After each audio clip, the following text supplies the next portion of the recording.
everyone! Magandang umaga. Kay gandang umaga sa ating lahat. Eto si Mama Lady sa park na nagbibigay aliw na wala siyang maisip. Boring sa kanyang tirahan sa anak niya. Puro electric fan, kundi umakyat aircon. Alam niyo kapatid, mataas ng gasolina, mataas na lahat ang bilihin. Mag-isip tayong kabutihan para sa atin. Pagtitipid, na pwede naman pagpahingain yung electric fan o aircon. Pumunta tayo sa lugar na tahimik na may hangin para guminhawa tayo. Diba? At ilang nakasiksik ka sa loob ng bahay na pinagpapawisan ka kahit maligo ka 2 beses sa maghapon, mainit pa rin. So, gumawa tayo ng paraan. Mainit na nga ang panahon, iinit pa ulo mo.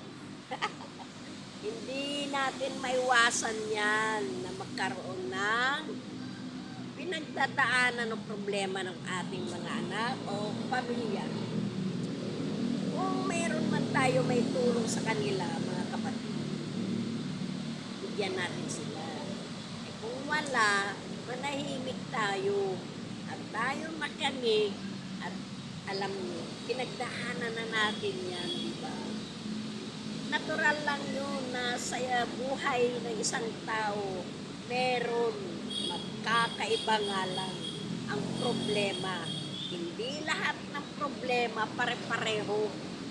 May problema sa pag-iisip, may problema sa sakit, may problema sa mga utang, may problema sa pamilya na hindi makaintindihan. So, ang may papayo ko sa inyo, lahat ng tao mayroong problema. Basta marunong kang magdala, lahat ng yan, kaya mong masolve, kaya mong ilutas. Kaya, eto si Mama Lady, nagbibigay ng advice sa inyo. Kasi pinagdaanan na niya yan. Hindi man ako mayaman, hindi naman ako perfect na tao, pero kaya ko i-share ang pinagdaanan. Eto, masaya ako kasi minsan pag Lunes libre ang mga senyor manood ng sine. Kaya manunod tayo, bawas stress, bawas pag-iisip ng kung ano-ano.